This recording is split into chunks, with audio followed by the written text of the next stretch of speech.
ఇది అడ్డసరం ప్లాంట్ అంటారు.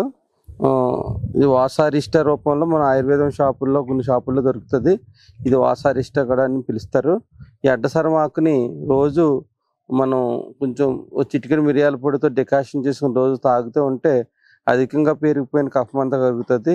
ఆస్మా పేషెంట్లో చాలా మందిలో అడ్డసరం ఆకు, తులసి ఆకులు 5 కలిపి ఒక ఒక చిటికెడు మిరియాల పొడి, కొంచెం జీలకర్ర కలిపి డికాషన్ చేసుకుని రోజు తాగుతూ ఉంటే, ఉదయం సాయంత్రం తాగుతూ ఉంటే వాళ్ళు ఆస్మా వాడే మందుల శాతాన్ని తగ్గించుకోవచ్చు. ఇది ఊపిరితిత్తుల్లో పెరిగిపోయిన కఫాన్ని తగ్గిస్తూ ఊపిరితిత్తులను పరిరక్షిస్తుంది. అనుకోకుండా మనం ఏంటంటే ఊపిరితిత్తుల ప్రాబ్లం వచ్చిన తర్వాత ఇబ్బంది పడే కన్నా ఏ సమస్యలు లేని వాళ్ళు కూడా వారానికి ఒకసారి ఇది డికాషన్ కింద తాగితే శ్వాసకోశ వ్యాధులు లేకుండా ఉంటాయి. ఈ అడ్డసరం ఆకు ఎవరికైనా తెగిందనుకోండి, ఆ తెగిన వెంటనే ఇది పెట్టిన వెంటనే రక్తం కట్టుబడిపోతుంది. దాంతోపాటు చాలామందికి లేడీస్లో ఓవర్ బ్లీడింగ్ ప్రాబ్లమ్స్ ఉంటాయి. ఆ ఓవర్ బ్లీడింగ్ ప్రాబ్లమ్స్ తగ్గడానికి కూడా ఇది అడ్డసరం ఆకు ఇలా తీసుకోవడం వలన పీరియడ్ అయిపోయిన 3వ రోజుల తర్వాత కాడి నుంచి ఓవర్ బ్లీడింగ్ అవుతూ ఉంటుంది కొంతమందికి. ఆ ఓవర్ బ్లీడింగ్ కూడా కంట్రోల్ చేస్తుంది. ఇది ఎక్సెస్గా ఉన్న బ్లీడింగ్ని కంట్రోల్ చేస్తుంది.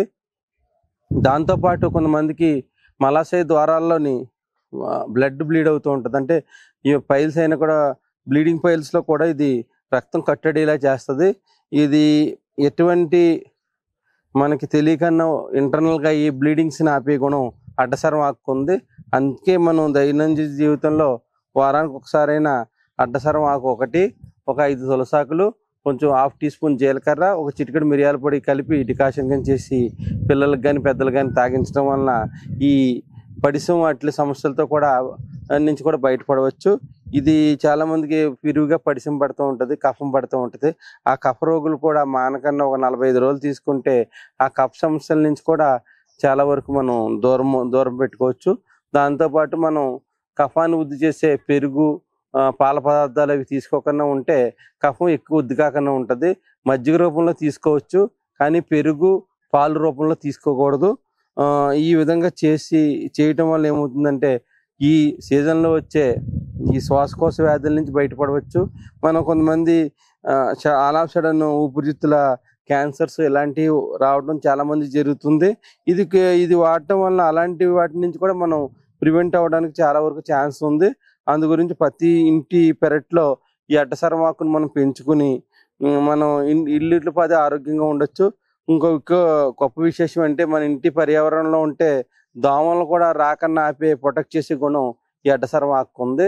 ఈ విధంగా మనకి ఇంట్లో ఎక్సెస్ వేడిని కూడా లోనికి రాకన్నా కూడా ఆపే గుణం ఈ అడ్డసరం ఆకు ఉంది. ఈ అడ్డసరం ఆకుని ఈ విధంగా వాడటం వలన మనకి ఎన్నో రకాల ప్రయోజనాలు ఉన్నాయి.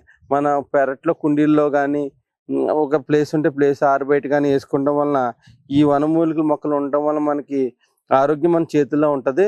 ఇది అడ్డసరం ఆకు యొక్క ప్రత్యేకత. ఈ విధంగా మీ ముందుకు వచ్చినందుకు చాలా సంతోషంగా ఉంది. ఇలా వాడి ఆరోగ్యాన్ని మీరు పెంపొందించుకోండి. మీకు దగ్గరలో ఉన్న నర్సరీ యొక్క వివరాలు ఈ ప్రిస్క్రిప్షన్ బాక్స్లో ఇస్తూ ఉంటారు. ఎక్కడ దొరుకుతాయి ఏంటని కంగారు పడతారు కదా. అందు గురించి మీ దగ్గర ఉన్న ప్రాంతాల్లో నర్సరీకి సంబంధించిన డీటెయిల్స్ కూడా ఈ వాహిని మీడియా ద్వారా మీకు అందిస్తారు. ఆ పర్చేజ్ చేసుకుని మీరు ఈ వర్షాకాలం ఇలా వనమూలికల మొక్కల్ని మీ అవసరాన్ని గురించి పెంచుకోండి. పెంచుకోవడం వల్ల కూడా మనకి గ్రీనరీ పెరుగుతుంది. ఈ విధంగా పెంచుకుంటారని ఆశిస్తున్నాను.